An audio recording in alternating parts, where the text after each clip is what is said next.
Hi hello नमस्ते दोस्तों, this is Raunak sir और मैं आप सबका स्वागत करता हूं आपके मेरे प्लेटफॉर्म आलसी इंजीनियर पे। दोस्तों, discrete mathematics second year engineering computer oblique AIDS का इन सेमेस्टर का पेपर जो कि अक्टूबर 2023 में हुआ था, उसका हम लोग आज डिटेल्ड सॉल्यूशन देखने वाले हैं। आपको क्या करना है, आपने पहले यूनिट्स के नाम और कॉन्सेप्ट्स तो आपको पता ही कि नहीं, वो चेक करना है। और सेकंड चीज, पेन पेपर लेके बैठना है, क्योंकि मैं यहाँ पे आपको जो सोल्यूशन सिखाऊंगा वो इन डेप्थ इन डिटेल सिखाने वाला। चलिए शुरुआत करते हैं। इंजीनियरिंग करना अब हो गया और भी आसान। पुणे यूनिवर्सिटी का न्यूली अपडेटेड 2024 पैटर्न, 2019 पैटर्न और भी कई यूनिवर्सिटीज के fully updated curated PYQ inclusive courses अब आपको दिखेंगे आलसी इंजीनियर के ऐप पे। भाई 2 लाख से ज्यादा बच्चे ऑलरेडी जुड़ चुके हैं, आप किस बात का वेट कर रहे हो? जल्दी से join us now, link in the description. Thank you. शुरू करते हैं यूनिट नंबर 1 से, जिसका नाम है सेट थ्योरी और लॉजिक। अब आप स्क्रीन पे देख रहे होंगे क्वेश्चन 1 दिखाई दे रहा है, लेकिन आपको सिर्फ क्वेश्चन दिखाई दे रहा है, आपको तो सोल्यूशन ही नहीं दिखाई दे रहा है। आपको ये लग सकता है कि यार सर आप हमारे सामने ये सोल्यूशन सॉल्व करने वाले हो, तो मैं आपको बताता हूँ। कर देता यार आपके सामने, लेकिन सवाल तो सही रहता। जो एग्जाम में सवाल आया था वो जो आपको यहाँ पे दिखाई दे रहा है सेम इस तरीके से आया था। चलो आप में से कुछ लोग बता पाओगे मिस्टेक्स क्या है यहाँ पे। देखो, ए हमें दिया हुआ है, बी हमें दिया हुआ है, और उसके बाद हमें probability of A union B, probability of A intersection B and A minus B, ऐसे कुछ उन्होंने पूछा हुआ है। अब आप पूछो कि सर प्रोबेबिलिटी तो भाई यहाँ पे है ही नहीं, वो तो हम लोगों को आगे के सिलेबस में फिर यहाँ पे क्यों दी? तो चलो खैर, प्रोबेबिलिटी का भी कॉन्सेप्ट हम लोग यहाँ पे वर्कआउट कर सकते हैं, कंसिडरिंग भाई सेट का कुछ ना कुछ तो हम लोगों को यहाँ पे ऑपरेशन दिया हुआ है। बट द फैक्ट इज भाई ए दिया है, बी दिया है, तो कहां से यूनिवर्सल सेट तो दो। तो यहाँ पे कोई यूनिवर्सल सेट आपको नहीं दिया था, इसीलिए there was clear ambiguity in the question. तो जिन जिन लोगों ने इस क्वेश्चन का बस क्वेश्चन नंबर लिख के यहाँ पे लिखा एम्बिग्यूटी इन द क्वेश्चन या फिर insufficient information in the question, उनको पूरे मार्क्स दिए गए रहे होंगे। साथ ही साथ सर फिर अब हम लोग इसको किस तरीके से सॉल्व कर सकते हैं, मैं आपको बताता हूं। क्यों ना हम लोग यहाँ पे अपने लिए सम को सॉल्व करने के लिए यू ले ले, तो मैं आपको दिखा देता हूं। यहाँ पे इसके साथ साथ आप एक u जो है वो ऐड कर लो। u is equal to let's say 1 2 3 4 and let's say 5 और पूरा 6 ले लेते हैं अपन, चलेगा? अब देखो, हमें अगर इसका सोल्यूशन निकालना है तो चलो स्टेप बाय स्टेप जाते हैं। सबसे पहले तो u हमें पता है 1 2 3 4 5 6, मैं पूरा सॉल्व करके दे रहा हूं आपको। a हमें दिया हुआ है, तो a इज नथिंग बट 1 2 यहाँ पे लिखा हुआ है 3, करेक्ट है। उसके बाद b हमें दिया हुआ है 1 2 3 4 कितना लिखा है 5। अब मुझे बताओ, धीरे धीरे हम लोग यहाँ पे एक एक ऑपरेशन पे अटैक करने की शुरुआत करेंगे। P ऑफ हमें क्या करना है, A यूनियन B निकालना है। तो चलो देखते हैं किस तरीके से हम लोग इसको निकाल सकते हैं। सबसे पहले तो A यूनियन B पे काम करते हैं। बताइए A यूनियन B का मतलब क्या होता है? A और B के सारे इकट्ठा प्लेयर जो कि एक ही बार लिखने हैं, तो कहां तक क्या आएगा? ये 1 2 3 है, ये 1 2 3 4 5 है, सो 1 2 3 4 5 विल बी नथिंग बट आपका क्या रहेगा, A यूनियन B रहेगा। अब मुझे बताओ हमें करना क्या है, इस A यूनियन B की ओवरऑल प्रोबेबिलिटी निकालनी है। बोला है ना P यहां पे, तो वही लिखना पड़ेगा। तो चलो probability, therefore probability of A union B, ध्यान से देखना मैं किस तरीके से फॉर्मूला लिख रहा हूं, ये पता होना चाहिए। That is number of samples in A union B divided by total number of samples in your set, that is universal set. तो मुझे बताओ कि यहां पे आपको A यूनियन B कितना दिखाई दे रहा है? नंबर ऑफ सैंपल्स 1 2 3 4 5 दिखाई दे रहे हैं, करेक्ट है कि नहीं? तो ये यहां पे आपका आएगा 5। उसके बाद n ऑफ u यानी कि यूनिवर्सल सेट में कितने सैंपल्स दिखाई दे रहे हैं? 6 सैंपल्स दिखाई दे रहे हैं। तो भाई आपका यहाँ पे आंसर बन गया ना। तो 5/6 विल बी नथिंग बट आपका यहाँ पे क्या रहेगा, आंसर रहेगा। सिमिलरली सेम चीज वर्कआउट करेंगे हम लोग। अभी नंबर 2 कुछ पूछा है तो दे ही देंगे ना इनको। अब प्रोबेबिलिटी ऑफ हमें पूछा है A इंटरसेक्शन और यहाँ पे लिखा हुआ है B। तो बताइए अभी अगर मुझे A इंटरसेक्शन B करना है तो बताइए कि A और B में कॉमन कितने कितने लोग हैं? A में 1 2 3 है, B में 1 2 3 4 5 है। इसका मतलब क्लियर है कि यहाँ पे जो आएगा वो आएगा, कॉमन कौन है? 1 है, 2 है और साथ में कौन है? 3 है। तो इसकी प्रोबेबिलिटी अगर निकालनी है तो बताओ क्या आएगा आंसर?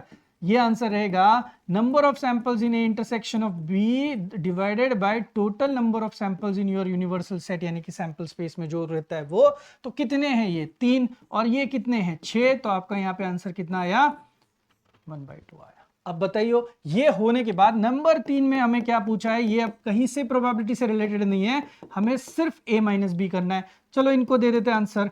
ए माइनस बी, चलो आपके सामने भी मैं ये डिफरेंस लिख देता हूं। मेरे पास ए है जो कि है 1 2 3 करेक्ट, और मेरे पास बी है 1 2 3 4 और क्या लिखा है 5।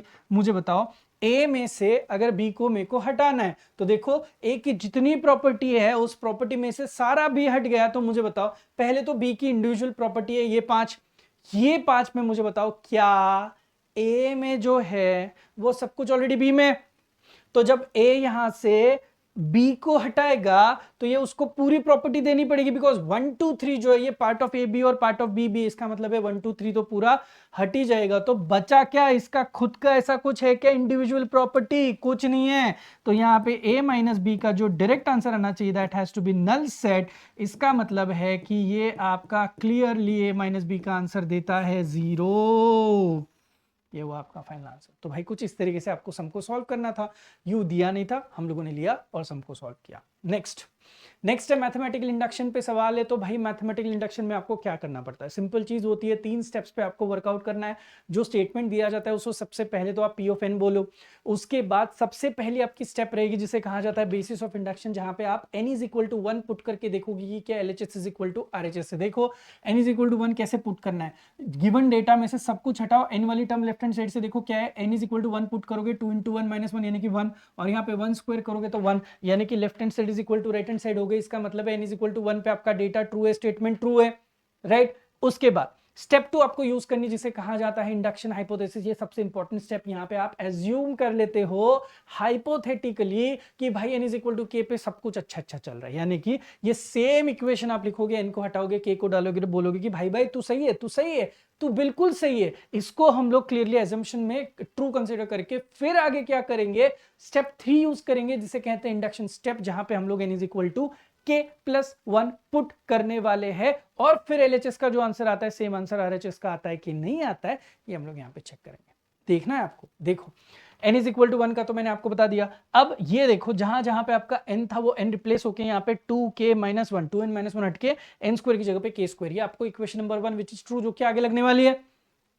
अब हमें स्टेप 3 में n इज इक्वल टू क्या डालना था, k plus 1, as I said k plus 1 जब आप डालोगे तो मुझे बताओ k प्लस 1 आता कब है, ये आपका ओवरऑल सैंपल इसके बाद आता है ना, मतलब कि ये k है तो k के बाद k प्लस 1 का सैंपल आएगा, तो यहां तक जैसे तैसे सेम लिखना है। उसके बाद जो k की जगह है वहां पे आपको k प्लस 1 पुटअप करना है। मुझे बताओ यहां तक आप आए, आपकी इक्वेशन नंबर 1 अब जागरूक हो जाएगी, बिकॉज इतनी पूरी की पूरी स्टेप आपकी LHS है और जिसका फाइनल आंसर अपने पास ऑलरेडी है जो कि ट्रू है, जो कि k स्क्वायर है। तो ये पूरा बंदा हटके यहाँ पे k स्क्वायर आएगा।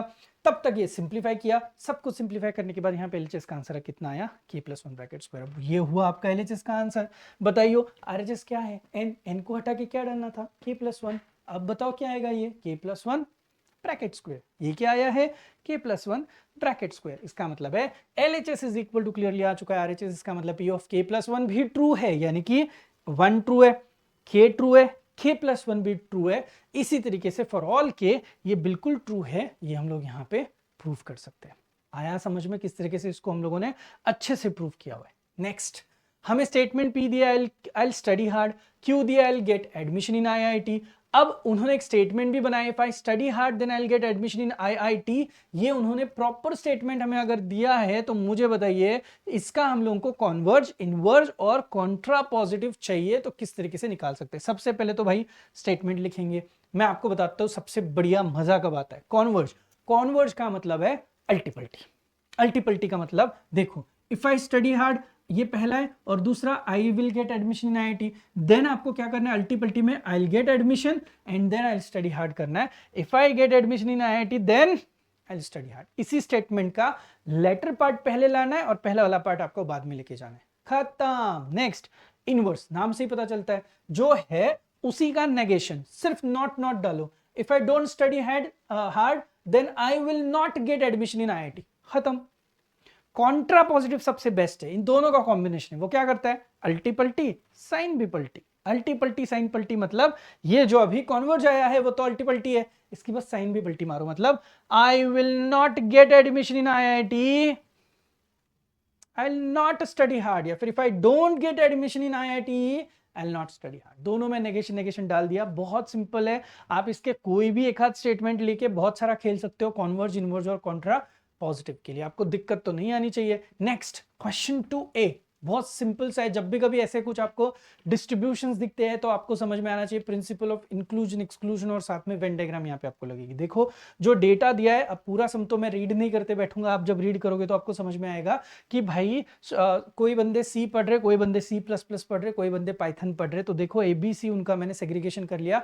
टोटल नंबर ऑफ स्टूडेंट्स कितने हैं? 100 स्टूडेंट्स है। पूरे के पूरे 100 स्टूडेंट्स ने कहीं ना कहीं एडमिशन जरूर ली है ना। तो 100 स्टूडेंट्स एनरोल्ड है, उसमें से C वाले, C++ वाले, पाइथन वाले, पाइथन वाले, C और C++ वाले, C और पाइथन वाले, एंड देन C++ और पाइथन वाले, इनका कॉम्बिनेशन। और हमें ये भी पता है कि सारे के सारे बंदे कुछ ना कुछ तो कोर्स लेके बैठे हुए, यानी कि सबका यूनियन देखोगे तो 100 आपका जरूर आएगा। इस डेटा के साथ साथ आपको क्या निकालना है? सबसे पहले तो A intersection B intersection C का मॉड निकालना है। कब निकलता है? जब आप principle of inclusion exclusion use करते हो। तो ये मैंने यहाँ पे यूज किया, इसमें सारा डेटा अपने पास है, सिर्फ A intersection B intersection C नहीं है। ये जब आप कैलकुलेट करोगे फाइंड कि आपको A intersection B intersection C का आंसर मिल जाएगा। दैट इज नथिंग बट 8 ऐसे बच्चे जो तीनों कोर्सेज कर रहे हैं, तीनों कोर्सेज में कॉमन है, मतलब at the same time C भी सीख रहे हैं, C++ भी सीख रहे हैं और पाइथन भी सीख रहे। तो वेन डायग्राम बनती कैसे है? आपको U वाला एक रेक्टेंगल ड्रॉ करना है, 3 सर्कल ड्रॉ करने हैं, ABC दिखाना है। सबसे पहले तो आपको सेंटर में जो तीनों का कॉमन सेक्शन है, प्रिंसिपल ऑफ इंक्लूजन एक्सक्लूजन से जो आंसर आया वो लिखना है 8, यानी कि सबसे पहले ये वाला 8 भरना है, फिर कॉमन वाले भरने, एंड देखना है कि इसका टोटल जो है वो अपने मॉड A से मैच होना चाहिए, इसका टोटल अपना मॉड B से मैच होना चाहिए, और इसका टोटल मॉड C से मैच होना चाहिए। जो बचा वो आपको पता है, यहाँ पे सारे के सारे बच्चों ने कहीं ना कहीं एडमिशन ली है, तो आपके यूनिवर्सल सेट में कुछ बचा हुआ नहीं रहेगा। अब इनके जो भी सवाल रहेंगे उनको अपन आंसर दे देंगे। Student with only C and C++ not Python, मुझे बताओ ये C और C++ मतलब कौन है? ये C और ये C++ है ना। C और C++ दोनों में कॉमन, लेकिन उन्होंने पाइथन नहीं पढ़ा होगा, तो पाइथन वाले नॉट पाइथन में 12 लोग आते हैं। 12 इज आंसर।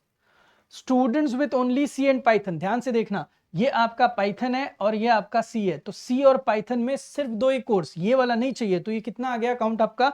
17 आ गया। सिंपल है भाई, दनादन हम लोगों को यहाँ पे इसके आंसर्स मिलना शुरू हो चुके हैं। नेक्स्ट क्वेश्चन के लिए जाते हैं। मैथमेटिकल इंडक्शन करना है, जैसे मैंने बोला वही 3 स्टेप्स आपको यूज करना है। सबसे पहले n = 1, उसके बाद n = k को बोलना है भाई तू एक नंबर है, तू बिल्कुल सही है। तो ये एजम्पशन को हम लोग आगे जाके प्रूव करेंगे for n = k+1। n = k+1 में आपको ट्रिक बताता हूं, हमेशा जितना p ऑफ k यहाँ पे लेफ्ट हैंड साइड आ चुका था वो तो लिखना ही लिखना है, बस ये सेम कॉपी पेस्ट यहाँ पे करना है, k को हटा के k+1 डालना है। इस सेट का डायरेक्ट आंसर अपने पास है, दैट इज n × n+1, जो कि k × k+1 आएगा। यहाँ पे इक्वेशन नंबर 1 में लिखा हुआ है, सिंप्लीफाई करने के बाद आया k+1 k+2। सिमिलरली LHS ऐसे है तो RHS भी देखो k+1 के लिए k+2 आती ही आती है, इसका मतलब it is true for all. आपको ये क्लियरली समझ में आया होगा। Next, what is logical equivalence? यार आप भी बता सकते हो। लॉजिकल इक्विवेलेंस मतलब किसी एक लेफ्ट हैंड साइड का जो भी फाइनल आंसर आ चुका है, ट्रू फॉल्स का कॉम्बिनेशन, वही सेम कॉम्बिनेशन आपको राइट हैंड साइड के टेबल का भी, ट्रूथ टेबल का आना शुरू हो जाएगा, दिखना सेम हो जाएगा, मैचिंग दिखाई देगा, उसे हम लोग कहते हैं लॉजिकल इक्विवेलेंस। बस उसका एक डेफिनेशन हम लोगों ने यहाँ पे लिखा हुआ है और उसका एक रिप्रेजेंटेशन हम लोगों ने लिखा हुआ है। अब देखो उन्होंने हमें एक ऑपरेशन दिया, उस पूरे ऑपरेशन को हम लोगों ने यहाँ पे सॉल्व करने की कोशिश करी है। क्या क्या लगता है आपको? P है, Q है, देन Q इंप्लाइज P है, देन नेगेशन है उसका, फिर यहाँ पे P एंड Q है, फिर उनका पूरा कॉम्बिनेशन है। तो एंडिंग हो, ऑरिंग हो, इंटरसेक्शन हो, ये आई एम श्योर आपको ये सारी चीजें पता है कि किस तरीके से वर्कआउट करी है। इंप्लीकेशंस हो, डबल इंप्लीकेशन हो, आई एम सॉरी। अब देखना हमें क्या करना है, Q की वैल्यू और ये जो मेहनत करके निकाला इसका वैल्यू सेम है क्या देखना है लॉजिकल इक्विवेलेंस में। ये देखो क्या है, TF, ये देखना क्या है TF। अबे सेम आया ना, तो सिंपल है कि ये जो है ट्रुथ वैल्यू सेम, उसकी ट्रुथ टेबल की वैल्यू सेम होने की वजह से आप यहाँ पे लॉजिकल इक्विवेलेंस से दिखा सकते हो। इसीलिए यहाँ पे 3 साइंस जो है वो आपको यहाँ पे क्लियरली दिखाई दे चुकी रहेगी। आया समझ में किस तरीके से अक्टूबर 2023 का इनसेम का पेपर, जिसमें सेट थ्योरी के सवाल आए थे, आपने अच्छे से प्रैक्टिस करी होगी तो आपको ये पूरा का पूरा पेपर अलॉन्ग विद ऑप्शन मतलब सॉल्व करने भी आ जाता। टेक्निकल का सब आता है, कोडिंग का भी सब आता है, लेकिन एप्टी क्लियर नहीं हो रही यार। हाँ ना भाई, एप्टी के फर्स्ट राउंड में अटक जा रहे हैं। तुमको पता है अपने आरसी का कैंपस प्लेसमेंट के लिए एप्टीट्यूड कोर्स आ रहा है। बोला था ना एप्टीट्यूड का कोर्स लेके आओ। तो दोस्तों अब आपके कैंपस प्लेसमेंट का ये जो गेट पास है ना, इसकी आपको चिंता करने की कोई जरूरत नहीं। मैं प्रोफेसर रौनक खाबे, मैं आपको सिखाऊंगा क्वांटिटेटिव एप्टीट्यूड। मैं प्रोफेसर रोहित आपको सिखाऊंगा लॉजिकल रीजनिंग। और मैं हूँ तन्वी मैम, आपको पढ़ाने आ रही हूँ वर्बल एबिलिटी। तो देर किस बात की? जल्दी से आलसी इंजीनियर प्रो का ऐप डाउनलोड कीजिए, हमारे डेमो सेशन देखिए and purchase your course now. देखते हैं कि यार unit number 2 relations and functions के ऐसे कौन से सवाल आए थे इस पेपर में जो कि हम लोगों को डिफिकल्ट जा सकते हैं। वैसे तो मैं पूरा का पूरा आपको सॉल्व करके दूंगा, पेन पेपर आपके सामने है, ये कंसिडर करके अगर गए तो देखो भाई मुझे ए दिया हुआ है, साथ में साथ हमें एक रिलेशनशिप फॉर्म करना है जो कि क्या रहेगा, a माइनस बी। यहाँ पे देखो परसेंटेज का साइन है, 2 इक्वल टू क्या लिखा हुआ है, 0। What does that mean? That means कि भाई जो सब्ट्रैक्शन है दो नंबर्स का वो डिविजिबल बाय 2 चाहिए, जिसका रिमाइंडर 0 चाहिए। रिमाइंडर कितना आना चाहिए? 0 आना चाहिए, and it has to be divisible by 2। Percentage मतलब 10%, 2%, 3% नहीं है वो। तो मुझे बताओ सब्ट्रैक्शन जो है that has to be divisible by 2। इसका मतलब है टेक्निकली देखोगे ना तो देखो ना यार 2 से रिलेटेड है ना, तो 0 होता है, देन 2 होता है।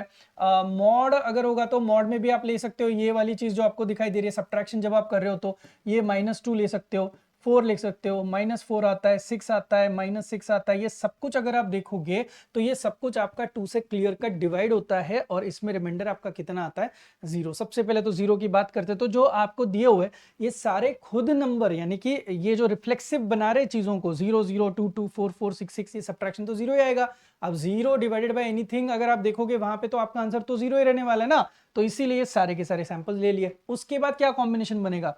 0 का 2 के साथ कॉम्बिनेशन बन सकता है क्लियरली। उसके बाद आप 2 का 0 के साथ कॉम्बिनेशन बना सकते हो, 0 का 4 के साथ कॉम्बिनेशन बना सकते हो। तो ये सारे कॉम्बिनेशंस तो आप वर्कआउट यहाँ पे कर ही सकते हो। अलोंग विद दैट ये सारे कॉम्बिनेशंस आप कर सकते हो। देखो आप सब्ट्रैक्शन में देख लेना, 0 - 2 क्या आता है? -2 आता है। 2 - 0 कितना आता है? 2। तो ये सारे वर्क हो रहे हैं ना यहाँ पे, तो ये सारी चीजें आपको यहाँ पे धीरे धीरे लेनी पड़ेगी, यानी कि 0 2 0 4 0 6 0 8 0 10, देन 2 0 4 0 6 0 8 0 एंड 10 0, बिकॉज इनका सबका सब्ट्रैक्शन अपने लिस्ट में बैठता है अकॉर्डिंगली। जैसे कि 8 होना चाहिए, -8 भी होना चाहिए, 10 होना चाहिए, -10 भी होना चाहिए, 12 होना चाहिए, -12 भी होना चाहिए। ऐसा कुछ भी कॉम्बिनेशन जो है वो यहाँ पे सारे के सारे कॉम्बिनेशन में वर्कआउट होना चाहिए। अब देखो सारा सब कुछ यहाँ पे मैंने इसीलिए इसका रिलेशन का पूरा एलिमेंट सेट बना दिया है। आप एक बार प्लीज क्रॉस चेक करना, हर एक का सब्ट्रैक्शन अगर आप देखोगे तो ये डिविजिबल बाय 2 है। देखो यहाँ पे जितना लिखा है, कोई रिपीटेशन नहीं है, सब कुछ मैंने यहाँ पे लिखा हुआ है। हमें क्या चेक करना है? as soon as I write this, ये रिलेशन तो मैंने फाइंड किया है, ये फाइंड करने के बाद ये इक्विवेलेंस है कि नहीं हमें चेक करना है। इक्विवेलेंस रिलेशन कब आता है यार? जब वो रिफ्लेक्सिव हो, सिमेट्रिक हो और ट्रांजिटिव हो। पहले तो रिफ्लेक्सिव तो है ही है क्योंकि यहाँ पे ए ए दोनों प्रेजेंट है, 0 0 2 2 4 4 सब कुछ प्रेजेंट है। सिमेट्रिक भी होगा, 0 2 होगा तो 2 0 भी है, 4 8 होगा तो 8 4 भी है। तो ये क्लियर कट सिमेट्रिक भी है, यहाँ पे तो सिमेट्री भी है एंड ट्रांजिटिव भी है। अगर आप देखोगे 2 4 है, 4 2 है, तो इनका कॉम्बिनेशन में जो ट्रांजिटिव में 2 2 आना चाहिए वो भी यहाँ पे प्रेजेंट है। तो यहाँ पे सब कुछ आपका पार्ट ऑफ रिलेशन हो रहा है। रिफ्लेक्सिव भी है, सिमेट्रिक भी है और साथ ही साथ ट्रांजिटिव भी है। तीनों प्रॉपर्टी सेटिस्फाई कर रहा है, इसका मतलब ये क्लियरली इक्विवेलेंस रिलेशन के अंडर आता है। तो होपफुली पूरा पैटर्न, पूरा सम आपको समझ में आया है। नेक्स्ट आगे बढ़ते हैं सम के लिए। नेक्स्ट सम हम लोगों को जो पूछा गया है वो हैश डायग्राम से रिलेटेड क्वेश्चन है और यहाँ पे हम लोगों को वो रिलेशन भी फाइंड करने के लिए बोला है। बहुत सिंपल सा है, ये सारा एक हम लोगों को दिया हुआ है और ए डिवाइड्स बी बोला हुआ है। बहुत सिंपल सा है, हमेशा आता है। तो ये सब कुछ लिखा है ए डिवाइड्स बी में, आप देखो हमेशा खुद का नंबर खुद के साथ डिवाइड होता है। तो ये सारे कॉम्बिनेशन आ गए। उसके बाद ये सारे जो है एक दूसरे को, मतलब 10 जो है वो सबको डिवाइड होता है तो 10 की सबके साथ की जोड़ी लगेगी। 20 जो इसमें से किसको किसको डिवाइड होता है? 40 को होता है, 60 को होता है, 80 को होता है और 100 को होता है। 30 इसमें से किसको किसको डिवाइड होता है? भाई 60 को होता है बस, बाकी किसी को होता नहीं है। 40 किसको होता है? सिर्फ 80 को होता है। तो ये सारे कॉम्बिनेशंस यहाँ पे हम लोगों ने लिख दिए हैं और ये लिखने के बाद अगर आप देखोगे इसका हम लोगों को हैश डायग्राम निकालने के लिए बोला है। जो मेरा दिमाग चला मैंने उस दिमाग के हिसाब से इसको यहाँ पे दिखाया हुआ है, आप देख सकते हो। सारे के सारे एलिमेंट्स एक भी नहीं छूटना चाहिए, ये सारे यहाँ पे कनेक्ट हो रहे हैं, आपको देखना बहुत जरूरी था। देखो 10 जो है वो यहां से देखो सबको कनेक्टेड है, सबको कनेक्टेड है और वो चाहिए भी था बिकॉज 10 जो है वो सबसे सारे लोगों को डिवाइड करता है। उसके बाद आप 20 को देखो, 20 किसको किसको डिवाइड करता है? 80 40 60 सबको डिवाइड करता है, लेकिन क्या 30 को डिवाइड करता है? नहीं, तो नहीं लिया। 30 किसको लेता है 60, बाकी किसी को करता है क्या, नहीं करता है। 50 किसको करता है, बस 100 को डिवाइड करता है। तो ऐसे सारे कॉम्बिनेशंस को मद्देनजर हैश डायग्राम मैंने निकाली हुई है, और हैश डायग्राम के बारे में तो आपको पता ही होगा, मैं पहले से बोल चुका हूँ, अभी भी मैं बोल रहा हूँ। हैश डायग्राम का बहुत अच्छा वीडियो ऑलरेडी ऐप पे अवेलेबल है, आप प्लीज हैश डायग्राम कैसे बनती है वो बहुत अच्छे से देख लेना, ताकि आपको ये कॉन्सेप्ट समझने में दिक्कत नहीं आएगी जब भी कभी आप इसके ऊपर अटैक करोगे, ठीक है। चलो नेक्स्ट देखते हैं। अगेन रिलेशन के साथ साथ फंक्शन का भी टॉपिक है, तो उन्होंने एफ ऑफ एक्स दिया है, जी ऑफ एक्स दिया, और हमें एफ ओ जी और जी ओ एफ का कॉम्बिनेशन जो है वो हम लोगों को यहाँ पे पूरा का पूरा निकालना है। आप मुझे बता दो सम को किस तरीके से सॉल्व किया जाए। बहुत सिंपल ट्रिक मैंने बताई थी, वापस बताता हूँ।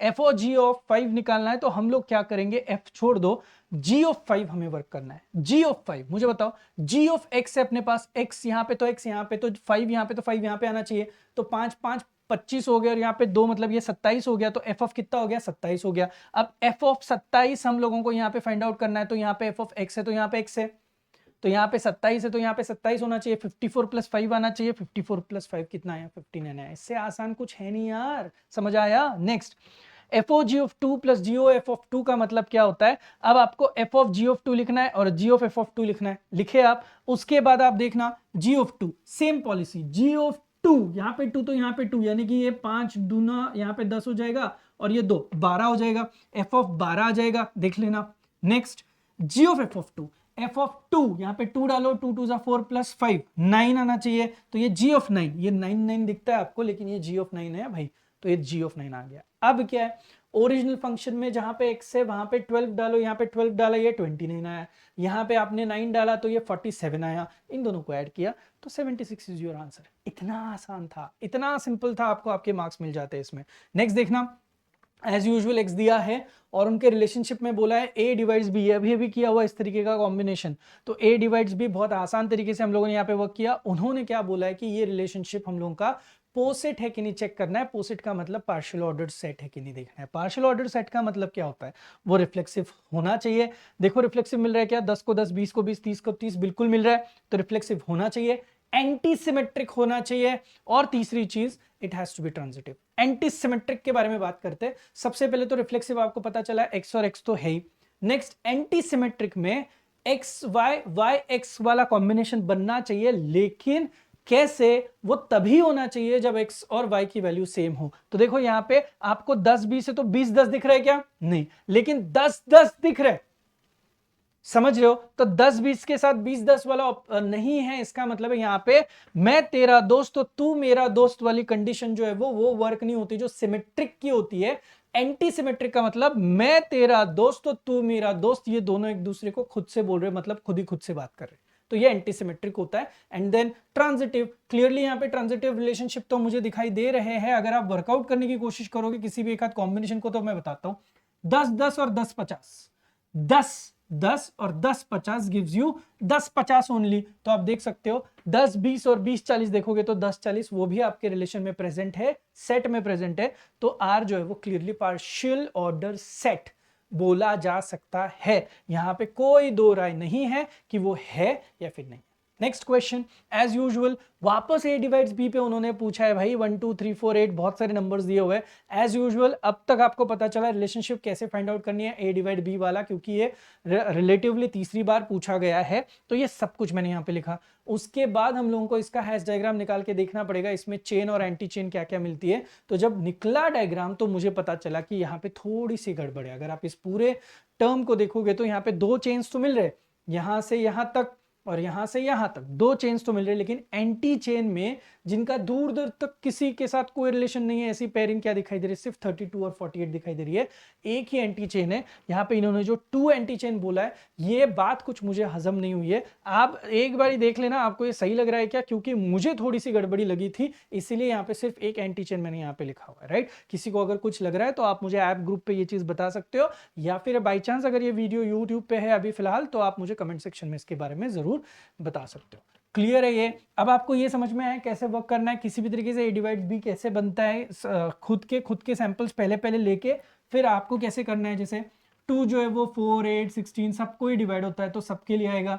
4 जो है वो किसके लिए होता है, सबके लिए होता है। 8 जो है वो सबके लिए होता है। 16 जो है वो सिर्फ 32 और 48 के लिए होता है, 24 के लिए नहीं होता है, और 24 सिर्फ 48 के लिए होता है। तो ये कुछ चीजें थी जो आपको समझ में आनी चाहिए थी।